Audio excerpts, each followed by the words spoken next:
Shalom Bapak Ibu dan saudara-saudara. Berjumpa kembali dengan saya Pendeta Lukas Eko Sukoco dari Padepokan Diakonia Mitra Kinasih. Saudara, saya senang sekali kita bisa meneruskan membahas tentang spiritual check up.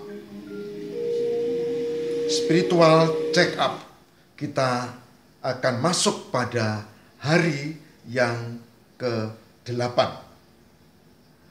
Dan saat ini ada satu pertanyaan reflektif, yaitu apakah Bapak Ibu dan Saudara, apakah saya, apakah kita merasa berduka cita karena dosa?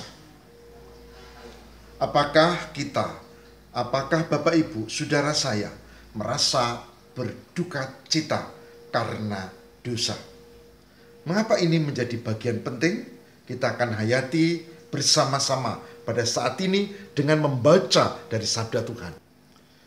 Bapak, Ibu, dan saudara yang terkasih di dalam Tuhan. Pertama, kita akan membaca Matius 5 ayat 4. Matius 5 ayat yang ke-4.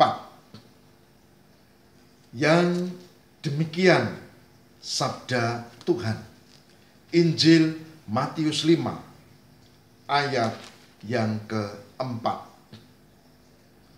Berbahagialah orang yang berduka cita karena mereka akan dihibur.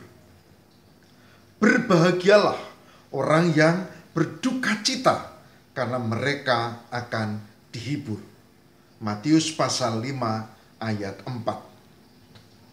Saudara harus jelas dulu bahwa yang dimaksud dengan berduka cita bukan karena kita kehilangan sesuatu, bukan karena putus cinta, bukan karena motornya diambil orang, bukan karena bisnis lalu ditipu oleh rekan yang ternyata masih saudara misalnya.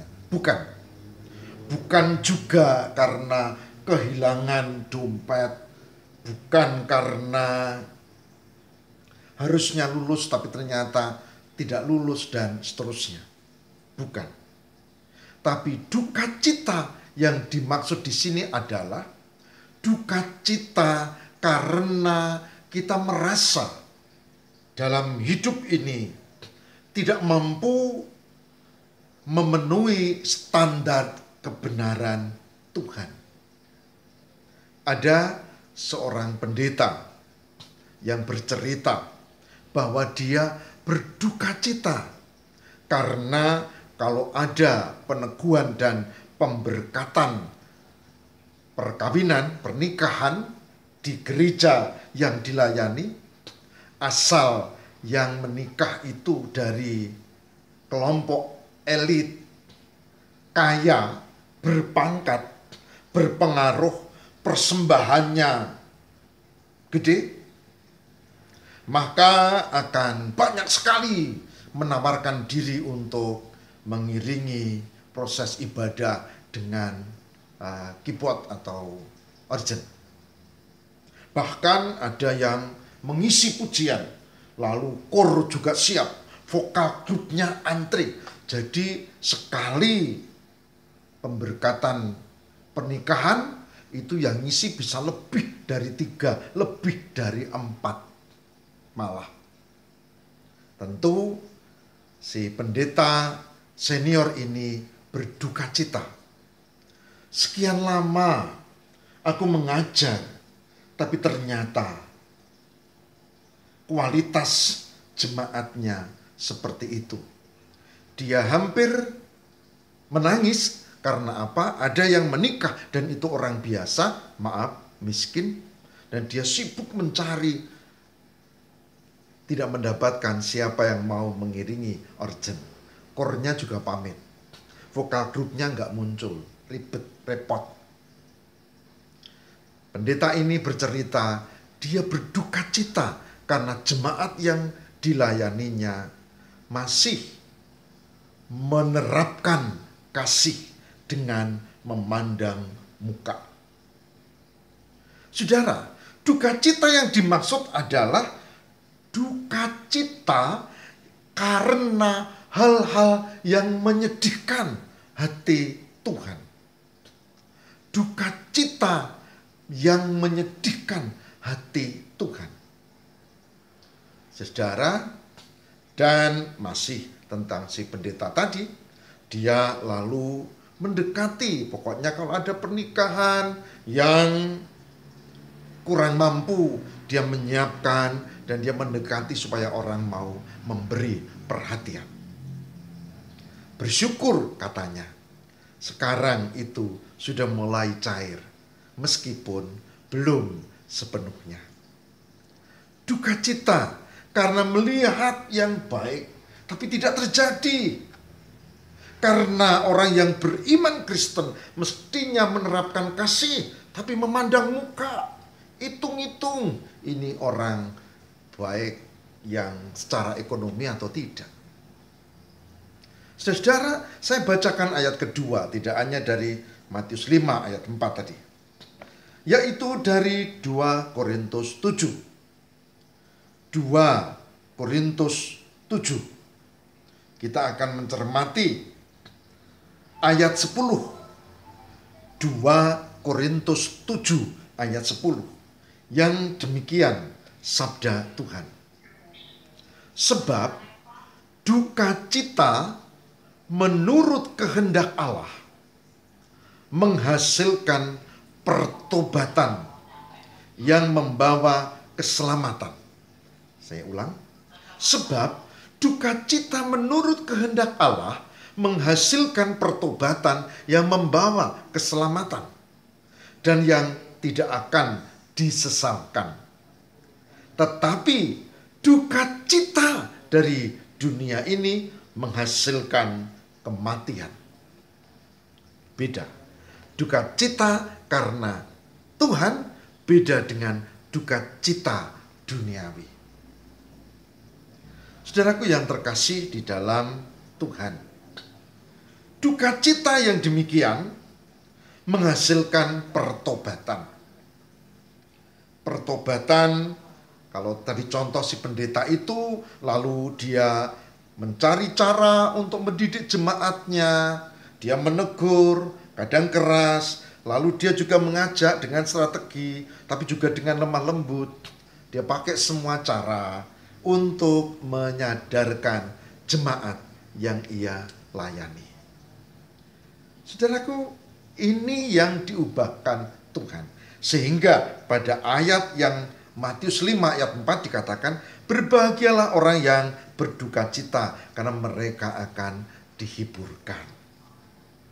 Maka spiritual check up pada saat ini, saudara, mempertanyakan apakah kita merasa berduka cita kalau melihat hal yang tidak membuat Tuhan berkenan? Apakah saya, apakah saudara, apakah kita berduka cita kalau ada hal-hal yang menyedihkan hati Tuhan?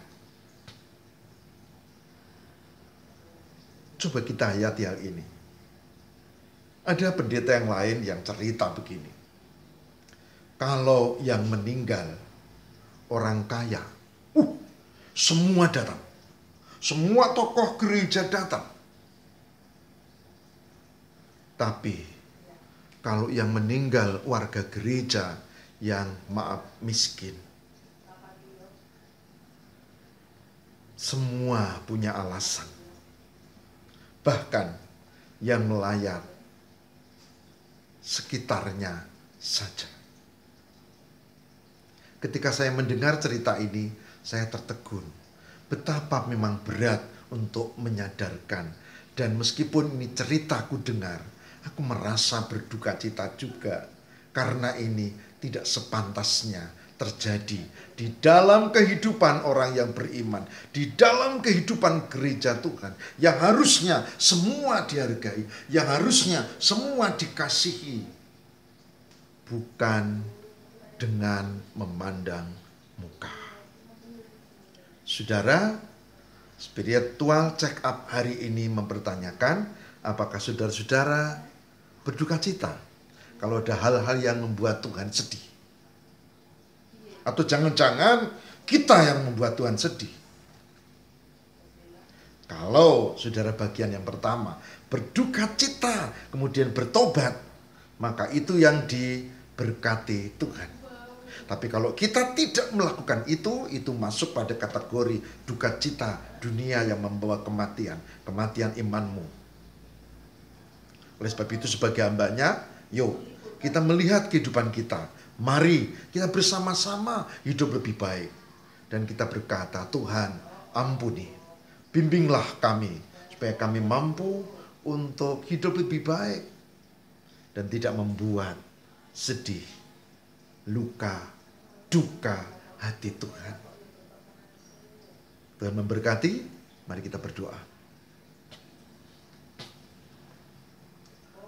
Berkatilah ya Tuhan, supaya kami mampu untuk tetap berserah dengan peka, berduka cita terhadap hal-hal yang mendukakan hati Tuhan. Supaya kami datang dalam pertobatan, supaya kami menyadarkan saudara seiman kami, supaya kami dengan penuh kasih merangkul untuk bersama-sama bertumbuh di dalam Tuhan. Berkatilah ya Tuhan, dan ampuni karena seringkali kami mempraktekkan cinta kasih dengan pilih-pilih, dan ampuni kami. Semoga kami diberi kesempatan untuk bertobat dan Tuhan memberkati. Demi Kristus pengantara kami. Amin.